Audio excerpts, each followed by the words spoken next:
Ladies and gentlemen, the long-awaited, highly anticipated, we got the band back together, and we're the two guys over here with the United Goalkeepers Alliance, UGKA, the founder, Erik, and I've met him 5 times already, Eisenhut. And then we have a diamond in the rough. Google this guy, Ian Feuer. If How you doing? all right, hey man, I mean to tell you, you're my secret admirer. I'm a secret admirer. If you open up my closet, you would be a picture of you in Luton Town, commanding the pitch. But Thank you. yeah, you was just a kid from Vegas that were trying to look for, to get an agent or whatever. You said, well, and you went over to England and became a first division player right then, right there. Is that Yep, correct? it's correct. It was a long shot, but I Yeah, took it and it worked out. yeah, So, yeah. But I just will jump to present, but I needed to say that because, man, I've been wanting to say it since I've heard about you, man. It's really something. And thank you. you're a very humble man, and you make all of our goalkeepers proud. And Uh, the guy next to you, that big old Erik, man, this cat, I'm saying right here, right now, well certified, is that you cannot afford not to be a part of this movement. UGKA, United Goalkeeping Alliance, there is nothing else.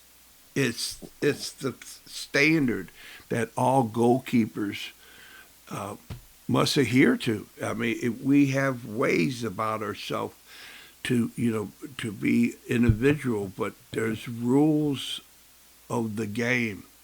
And Ian, I just wanted to say to you, Ian, you're a well certified Hall of Affinity. I mean, I'm on that wall too, Ian. it's an honor, trust me. The yeah, honor's mine, trust me. okay. So anyway, so I wanted to bring that forefront because everybody said, hey man, that goalkeeper was pretty good. That goalkeeper did this. Okay. Well, in the World Cup, that they talked about the goalkeepers and then the blunders and so forth. But the whole realm, what I find is a goalkeeper can make a difference, and that's what I would hope that we would supply the universe with, is that we would uh, give others the right to be different, to make the difference, to be the difference. So, Yeah. without further ado, I bring you Erik and Ian. Amazing, trust. Kevin, thank you, man. This is it's always a fun time being well certified, and glad to bring Ian aboard and have him well certified too, because we always seem to have a good time on this podcast. I'm really looking forward to this. So again, thanks for having us. Right on, man. Amazing intro. Thank you. Okay then. Well, Erik, it's not that you're the oldest, but you own this operation, and you're gonna lead off. Because there has to be a one, and then there's 1A, 1B, and then but there's a good follower, and that's what I feel that you have become and are, is that you're a leader and a great follower. And so let's do it. Thank you. Thank you. I mean, it means a lot from you, Kevin. Thank you so much, man. And thanks for the platform, to be truthful, because one thing we're finding out is just from a knowledge perspective, through all aspects and all different angles. I'll talk about the angles in a moment. The understanding of what it needs to be a great goalkeeper, and I mean that, a great goalkeeper. And there are just certain elements that aren't known. And what we're trying to do is educate all of those angles. So what are those angles? We start with goalkeepers. Like, we want to educate goalkeepers and be just a supplemental resource to clubs. Pretty much that's it. Can we help educate their kids? From a parent's perspective, do they understand the proper club goalkeeping journey? Because it's different than the club team journey from a field player's perspective. And you need to know what to ask. And do you? And do you know what to expect out of a club? Goalkeeper coaches, like, do you know how to train? Do you know how to operate when the head coach turns to you and says, run this drill in the team environment, which obviously includes your goalkeepers, maybe build it out of the back exercise? Can goalkeeper coaches perform in that environment? And then another thing that we're adding is, can we help head coaches? Like, we believe that head coaches, if they can implement goalkeepers more effectively into their team training sessions and how they can speak to them during games and give them feedback, in our opinion, that's a competitive advantage, because many don't. And that's okay. That's where the standard is. But can we help those that want to know more, and then eventually turn into that support, that extra support can turn into wins on the score sheet. So that's really, those are the angles we're gonna hit today. And Ian's been a big influence in most of these here, from the parents to the goalkeeper coaches to the head coaches, working with other coaches too around the world with some of these. But I do want to turn it over to Ian and kind of have his introduction on some of those angles that were just discussed. Magnificent. Yeah, thank you, Eric. I think we're trying to just create this, one-stop shop for every part of goalkeeping, which includes people that are not goalkeepers, like you said, Eric. It's parents and head coaches. So it's just such a different position that needs a different attention. Yet we're still part of a team, and I think people need to, learn how to, if you're a head coach, integrate the goalkeepers, and if you're a parent, how to act and speak to your goalkeeper and understand the patience that's needed. And being a parent of a goalkeeper is different than being a player of a player. It's just a different psychology. We know what happens when our kid makes a mistake in a big game and the feelings. So it's educating every aspect of goalkeeping. So Eric and the rest of the team have just done an amazing job building this platform for goalkeepers, and it's an exciting time to be part of it. And the results that we've had have been absolutely tremendous.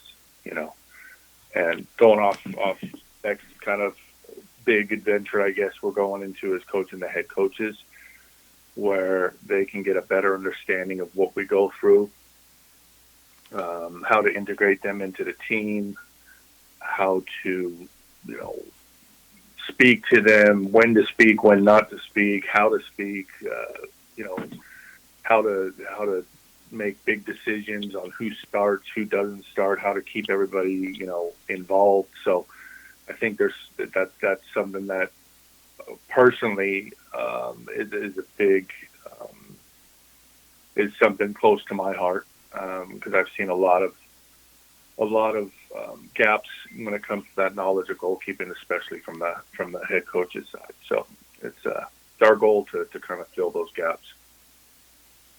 Okay. If I could elaborate on one of those angles, the one I would like to elaborate on would be parents.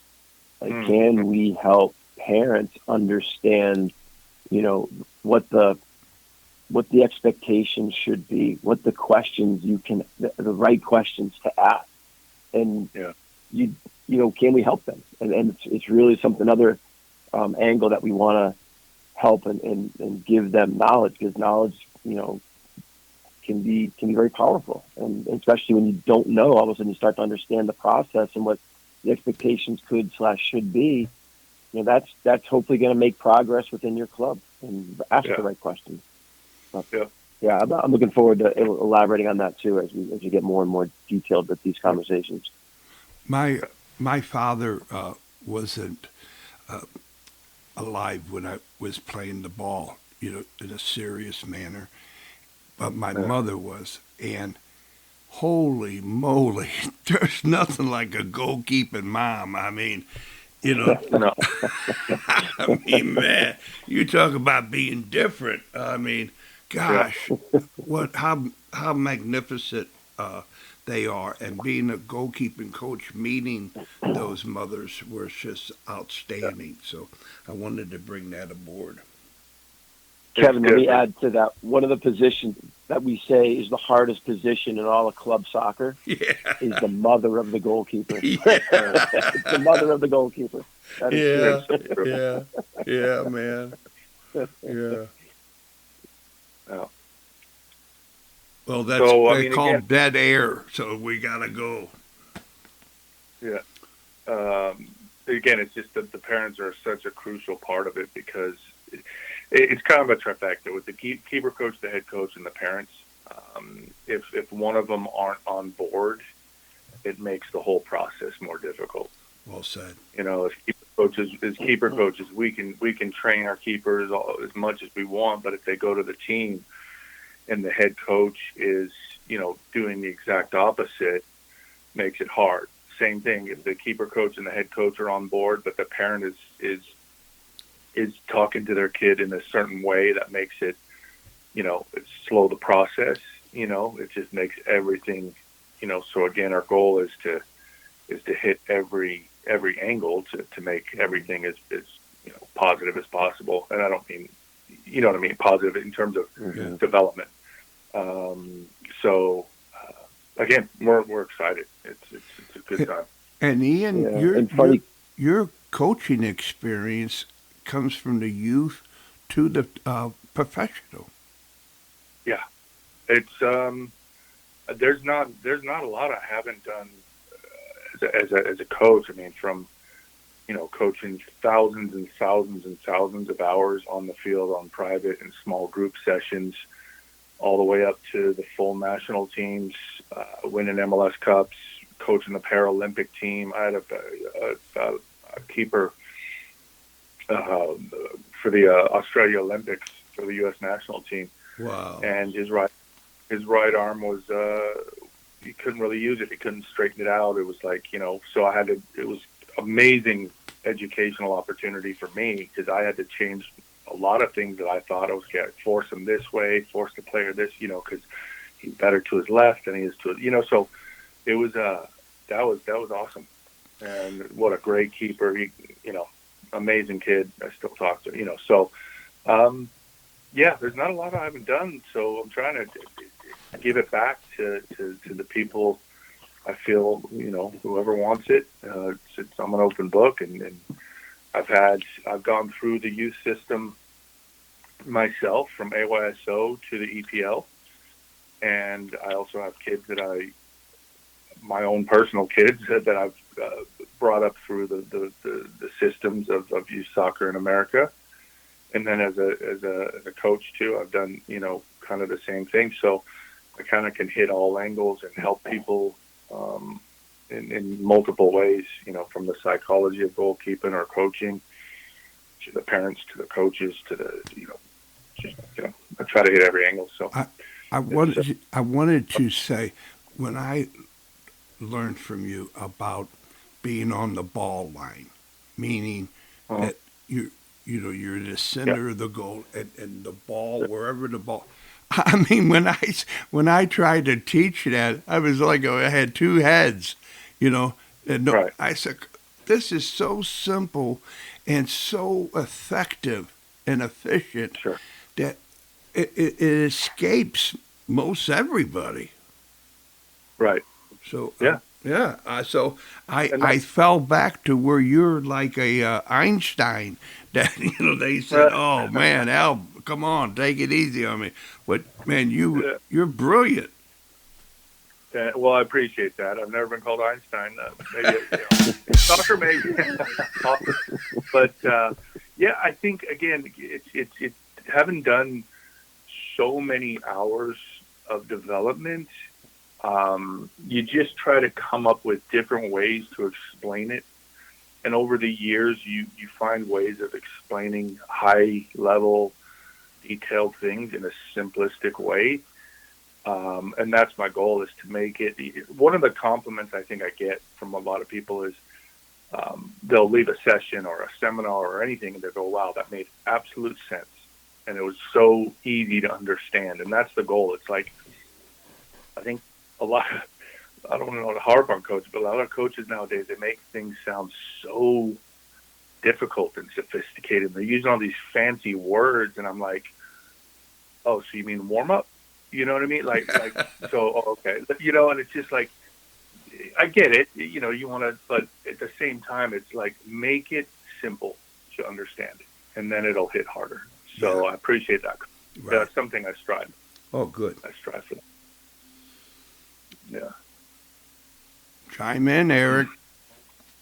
Hey, well, it's funny. I was kind of, while Ian was talking, excuse me, I was thinking, and phrase that I truly love to use nowadays is competitive advantage. And I truly believe that if at all levels, and I'll even speak down to the grassroots levels in a moment, but let's start at U13. If you have a goalkeeper coach that the head coach has a good relationship with, and that head coach can almost utilize that goalkeeper coach as almost like his defensive coordinator, using American football terms. And that coach is right behind the goalkeeper, and he's just talking to him, helping him say certain commands, helping him with positioning, helping him learn the game. But he's also talking to those back line and making sure that they're all talking the same language, that they're all understanding it on the same page. When they see this, they should look for that. And this is what the goalkeeper might say in that situation. Here's what this means. To me, that is an advantage for the head coach to just kick back and say, all right, now what's the other coach doing? Use them as their offensive coordinator with team tactics, with, everything else. And I really believe that if you can find a goalkeeper coach that the head coach has that relationship with, your team is going to have a much lower goals against average. You're going to get more wins, and you're also going to have people that will understand the whys to it. Why is the goalkeeper doing this? Why? Wow. What's he looking at? Why is he saying that? And it just helps everything come together. And again, as that defensive coordinator approach, it was when I had my most success with developing my goalkeepers, is when I was allowed to do that and work with them every day at games, the whole season, and being in that role and having that trust with my head coach. We had success. And that was the beauty of it. And that's really when it clicked for me that this could be everywhere. And I'm being a little facetious here, but let's even talk about the grassroots level. At a township level, where you're just introducing goalkeeper training, they're just putting gloves on for the first time at whatever age that might be in your community. Training so the head coaches of those exact teams understand what goalkeepers can and can't do. Do we want them shooting from this far away? Well, they're going to goalkeeper training. It doesn't mean that they should be. I'm sure there's an education out there that, head coaches are told what to do at that level. But if you can talk about what the goalkeepers are doing at that level too, I believe you're going to have, again, same thing. Everyone's on the same page. And if you can get everyone on the same page, everything is smoother. But it's just goalkeeping is an unknown to many, and that's what we're trying to help with. Brilliant. It's so important that the head coach gets on board. Like you said, Eric, I've been in that situation as well, where everybody is working together, and it's just beautiful. And the success rate, I swear, it goes through the roof. You know. And Ian, same with parents.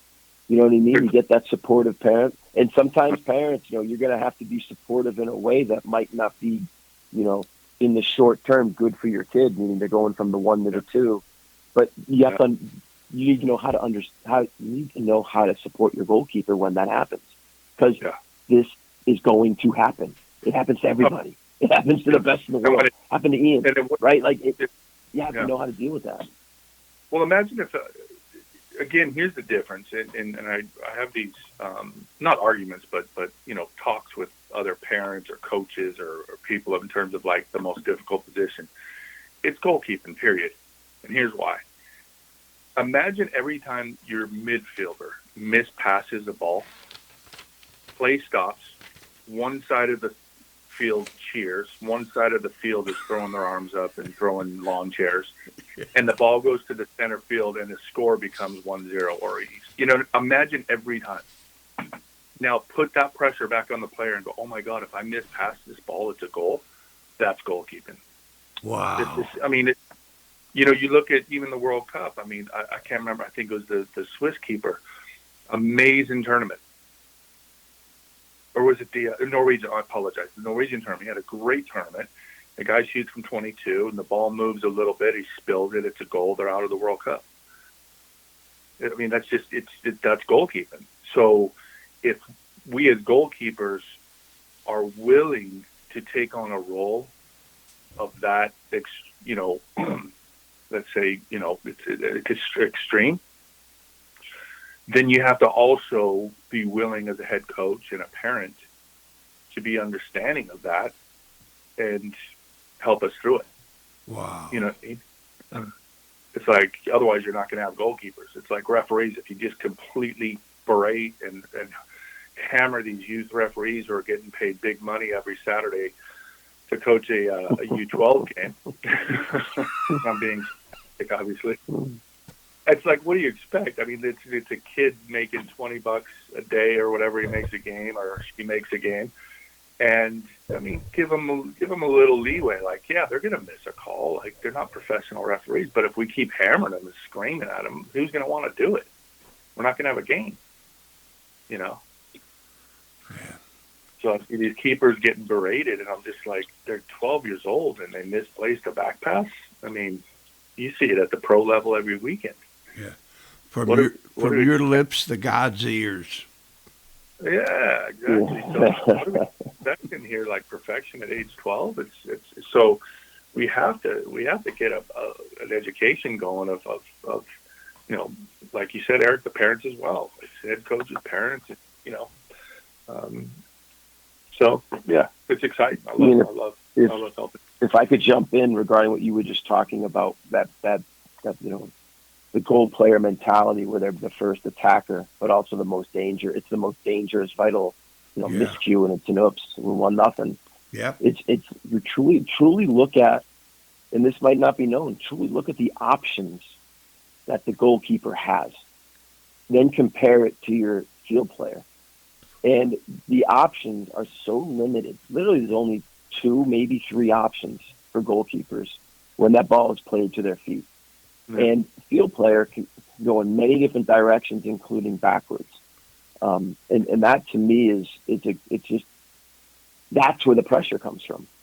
We only have 3 options. And what if I can't identify it immediately? And now what do I do? And little kids get stuck on that. But can we coach? That's kind of my back to that defensive coordinator role. Can we help kids see those options? Can we help kids, identify what it could look? It's okay to put the ball in the third row because it's never happened in the third row. They've never scored. So every once in a while you gotta just relieve the pressure. But again, can we help the kids learn that? Can we coach from inside the goal? Can we be that defensive coordinator? And can goalkeeper coaches perform in that team environment? I think that's another big thing that we can hit on too, is can we help goalkeeper coaches support that option? If head coaches turn to you, are you willing and able to jump in there and say, I got this. I know exactly what we're doing. Thanks for the heads up with the topic. Now I'm in. And, he's coaching as that head coach, but from the defensive side, looking through the goalkeeper's eyes. It's a different way of coaching, and it is very impactful when you're, like, again, playing that defensive coordinator role. Yeah. And Eric, to jump in there too, it's so important that we educate goalkeeper coaches how to work within the team, because there's already a preconceived notion from head coaches that most goalkeeper coaches don't know anything about field stuff. So if the head coach calls on you and you have to go in and you're kind of like, oh, what do I do? Then it kind of feeds into what they already think we don't know. If that makes sense. So, we're going to be educating them as well. Yeah. The dog is a goalkeeper too. Oh yeah, we've been practicing. This came over my mind about the time. You got the time of the game, right? And so there's, and then you got the time of the practice, and then you got the time to learn all this stuff, and it takes more than 30 minutes a day or an hour a day. It's almost, you have to live the goalkeeping life, the experience. That if you can imagine that two guys are in the back of a church, two former goalkeepers, and we're talking goalkeeping in the back, is that you at a restaurant table and you got the shakers and the all this, salt packet. Right, exactly. Well, it's interesting because one of the things that I feel, and I've spoke to many professional goalkeepers, one of the things we all feel is one of the hardest things to do is you have a high line and the ball gets played over the top, over the back line. And it's, do you come outside the box to clear it with your feet? Do you drop off, depending on how the forward and defenders are? And that's one of the hardest things, even myself, I felt, man, that is just so difficult to read, because our perception seeing it straight on is different from the sideline where you can see the ball going over the top. And you know how many times I practiced it in 18 years as a professional? Not once. Wow. Not once. I had to just, my practice was on Saturday. And when it happened, my one repetition, if I got it right, okay, good job. It was like, okay, cleared it with his feet, good job. If I got it wrong, oh boy, and again, those are the things that we can, and it's not that the head coach is doing it on purpose. They got so much other stuff to think about that they're not worried about practicing that, but yet it happens every game, at least once, I mean, do I come out? Do I not? So if we can, tap into a head coach and go, hey, you know what, let's work on this today. And here's how you work on it today. Like, just all we need is 10 minutes. Let's get the team. We'll start a high line. We'll play a little possession here. And at one point, boom, we pop the ball over however you want to design it. But it then opened the head coach's mind. Oh, wait, you know what? That's great. It's another topic I can work on, because, I'm always thinking about, what session do I want to work on? Oh, well, here you go, head coach. Here's another topic to work on. Guess who it's going to help? It's going to help your forwards, because they're going to learn how to finish a ball over the top with pressure and a keeper, trying to stop a 1v1. Defenders are going to learn how to get back goal side and how to delay or whatever you need. There's so many coaching moments, and that's just one topic that we're talking about right now. There's a million other topics we could work on, but that's just one. Wow. And guess what? It's definitely going to help your goalkeeper, because then you can go, you know what? Hey, on this one, you got to drop off. Yeah. The forward had the defender had the advantage a little bit. You could have dropped off, could have played out. Now it's a 2, whatever. So we don't kind of do that with our keepers, at least most of the teams that I've worked with or been with. And then on Saturday, when we do it wrong, our keeper, she's not good enough. He's not good enough. Yeah. What about that keeper last week we played against? They were good. And so this cycle just keeps happening. Wow. And all they needed was some repetitions. That's it. And then they become like a hero. So, it's just, again, we could go all day on this, but I love, this is something I'm real passionate about. And Erik and I are going to be going on tour, covering all these things. One thing too, Ian, if I could jump in to continue with those topics. I mean, there are 5 moments of a game as far as I'm concerned. What's the goal? What's the role of, let's just go team. Let's just break it down. But what's a team role when we don't have possession? What's a team's role when we have possession? And I use 8 to 10 seconds as a transitional moment.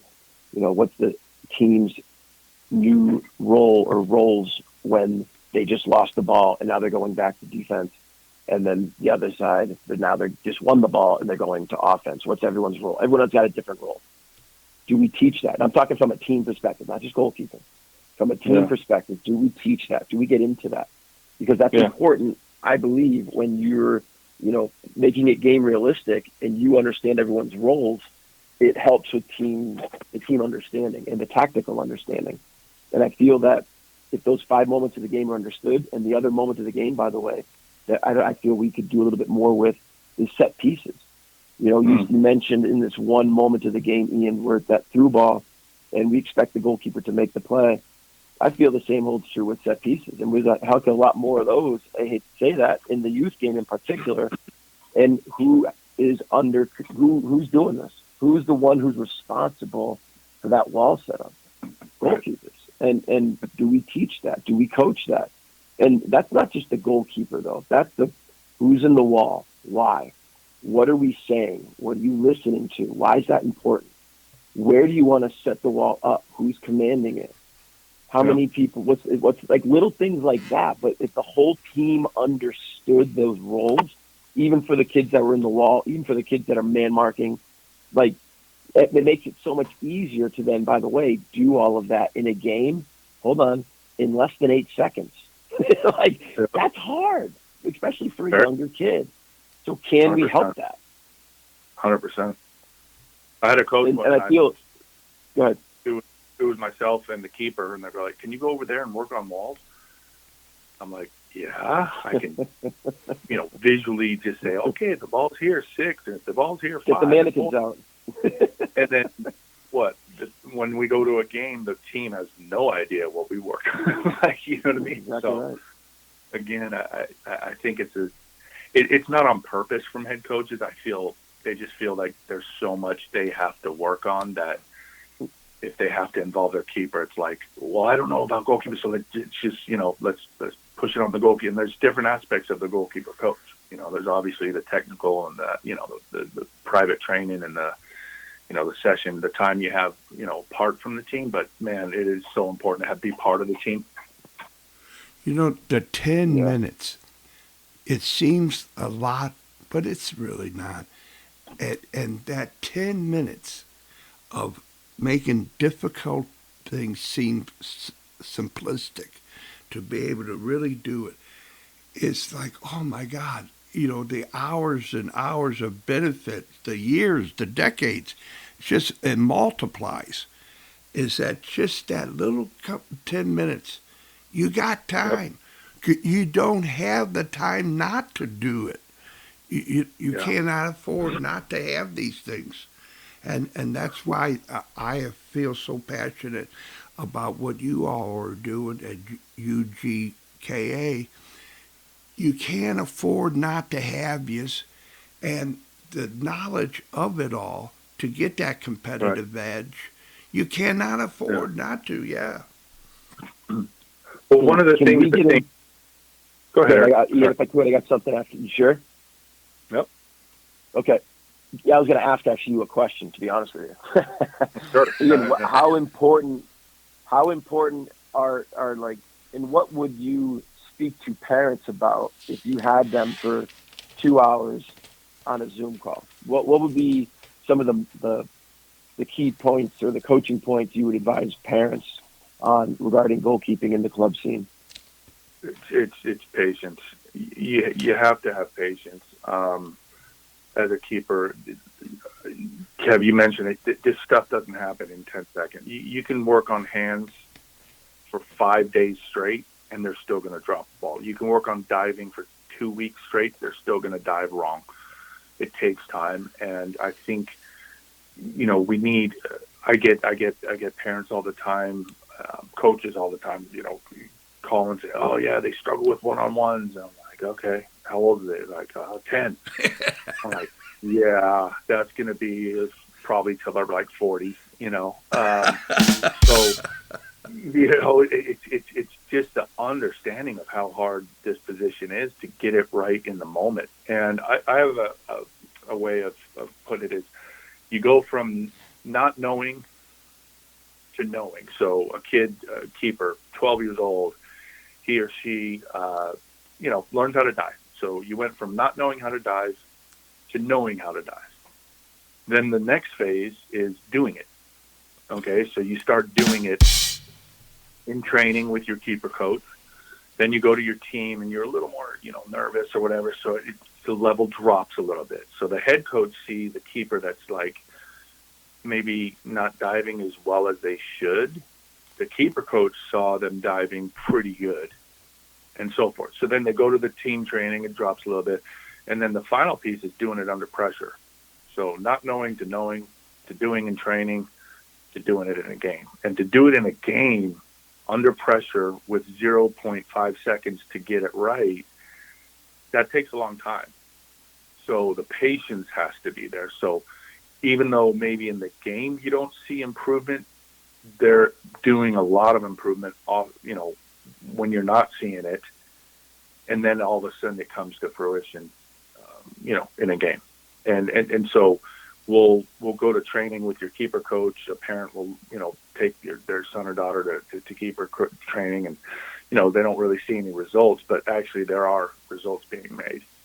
And it's just, again, the patience. So, a parent, I think subconsciously too, when their kid makes a mistake, there's a subconscious mindset of I got to say something so the other parents realize my daughter or my son made a mistake. So let me go, come on, Jack, why didn't you save that? Or, and I think that's just a nervous reaction to balling in the net, play stops, and the team, might lose or because of this. And it's teaching parents you don't have to do that. Support the kid through thick and thin, understand how hard it is. And if anybody has a problem, then we can talk separate about it. But I'm not going to, berate my kid in front of the whole team just so I can, clear my conscience of and it just, I think parents need to learn how to, I don't know, chill out a little bit. Yeah. My parents, I played with 8-year-olds. They still don't know what offside is, and I love it. You know what I mean? It's like I played a game, and I got in the car, and my mom was like, "Hey, you worked hard." She didn't care about the score. She goes, "You worked hard. Let's go eat." That was it. Yeah. It wasn't, "Oh, what did you think? What did you?" And it's just teaching parents, let it be their thing. Everything else you command, clean your room, do your homework, let the sport be their thing, even if you know a lot about it. Nice. Don't always tell them. You know what I mean? Don't tell them what you think, what you thought you should have done. Let them kind of figure it out and give them that empowerment that they know or can do something that maybe you can't as a parent. But if you take that away, it just becomes a job and it becomes a chore, and it's not something that, we all play a sport. We started off at least probably to have fun and meet new people and, get friends and stuff. And then it becomes this like cutthroat, thing at age 12. And I'm just like, what are we doing? Well, Ian, with that mentality, there's a lot of trust in the club. Right? Because you're asking the parents to kind of just trust what they're doing with the club is working. So in that, my question then turns to what should the goalkeeper's parent expect from a club? And I know it's different by age, so we'll even bring it back a step further, so it's even more. So it's not level, because we all know a 10-year-old development and what you'd expect is different than a 14, which is different than a U18. But if you were to take a step back from that and say, from a goalkeeping department, and also in regards to what the club is doing, what would a parent want to know about before they sign their kid up for a particular club? It's a great question. first off, nowadays you can do a lot of homework. You can look up stuff, but I think as a parent, if whether you know about, okay, so obviously I know a little bit about soccer. My son plays. As long as I felt he was getting a positive environment where he enjoyed the game, I was happy. If on top of that he was getting amazing coaching and great technical points and this and that, oh my gosh, you hit the lottery. You know what I mean? So first thing is listen to your kid and see if they're enjoying it. Because if they don't enjoy it, I don't care how good a coach you have. I mean, it makes everything difficult. So just, make sure they're enjoying the game. And then if you don't know about soccer, nowadays you can kind of educate yourself and look for certain things. But it's for me, it's how a coach, speaks to the client, the player. How they listen. Do they listen? Is it always telling them? Is it always, do they allow for creativity and individuality? Because I feel that is slowly, disintegrating in our game, more on the playing side. There's zero creativity these days. And players, if you dribble one time at age 12 and don't do it properly, then, why are you dribbling? You got to pass it. So, I mean, pretty soon we're going to have zero people that have the ability to dribble. So, it's gone, and just as a parent, you got to recognize, what you want out of a coach in a club. And if it's kill and be killed, then, find that club. There's plenty of those out there. And if it's, creating an environment where your kid can get through their, young ages in a positive environment and maybe take something out of it, great. And then, we'll see if they can go pro or college or whatever they need to do. But if the environment is not good, and as parents, if you're feeding into a negative environment, and I mean, you get in the car and you're complaining about every player on the team besides your own kid. Oh, we lost to the Susie, and we lost to her play, and she missed the goal, and the referee, and this and that. So if you're feeding into that, then you're creating a mentality within your own kids where, blame, and that becomes normal. My mom wasn't having it. I got in the car, and I remember one time I was like 11. I was like, oh, Jack didn't score. She goes, what? No, we're not doing that. The referee says, no, we're not doing that either. We're not doing that either. She goes, what could you have done that? Well, so those are the things. And I think educate the parents into being within a team. You're also preferential. I get that. How can you help your kid? And how can you help your kid? So those are the things we'll be touching on and helping, with parents. Yeah. And to that, the reason I want to bring it back is because that's exactly, we could go into much detail on each age group, which we would do in that session to get parents an understanding of, hey, if your kid's U10, here's what you should expect from the club, and here's what you can ask. And so you're not out of the ordinary. Like, you should be able to ask those questions because you don't know what you don't know. And that's, I think, sometimes can be dangerous, is sometimes the information's hard to get. Like when you're on a site looking for stuff about what that culture is or what they're doing, it can be hard to find. So knowing what to ask. And I always say this, general rule of thumb, like how your coach talks to your kids, think of it like a school teacher. Would a school teacher talk to your kid that way? And I get it's a sport, but they're kids. So that's kind of how I envision a good environment versus a non-environment. Like, would you want your kid with that person for, the next 10 months and have total control of their development? And that's an important question too, because those coaches they interact with them all the time. And, what's that? That's why we talk about the goalkeeping interaction. Like, what's the education?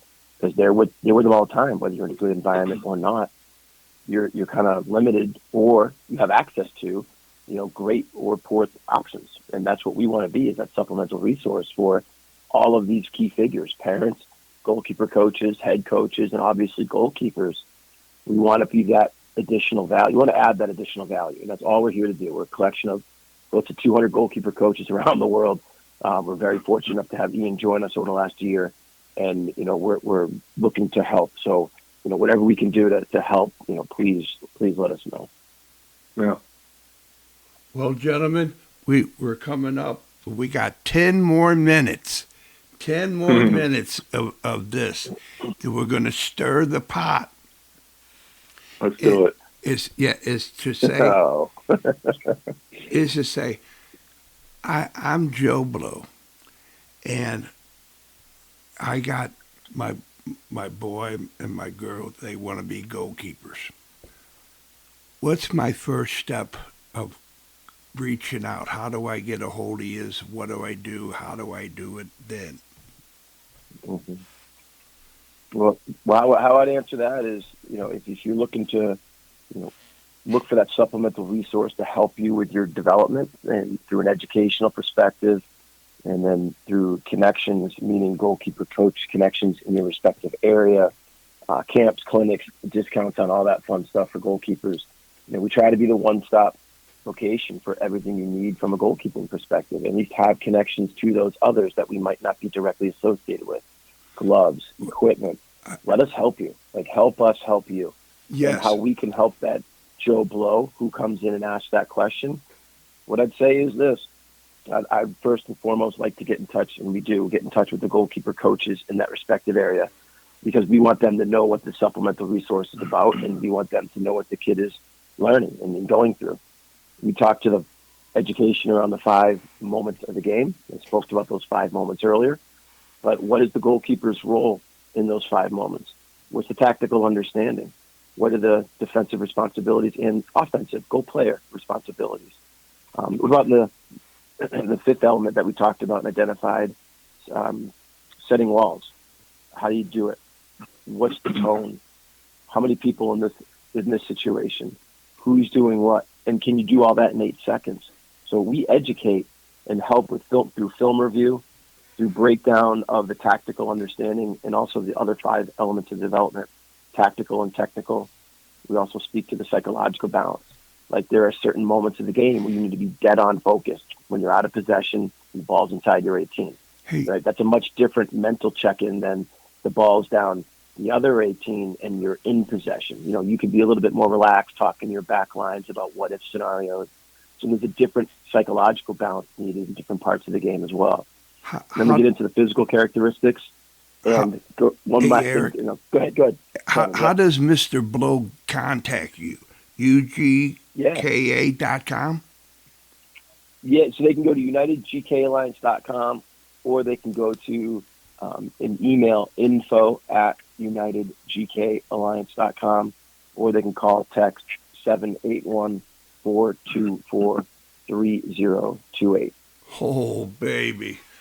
Ladies and gentlemen, you cannot afford not to go through this, and I can't wait to go with it. Help somebody go through the process. Unbelievable. Thank you. And again, we're here to help all. And mention the parents, mention head coaches, goalkeepers, goalkeepers, whatever clubs.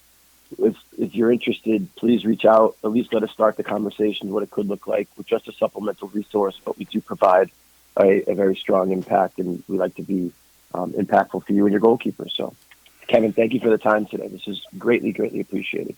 Right. Really appreciate it. Oh, yeah.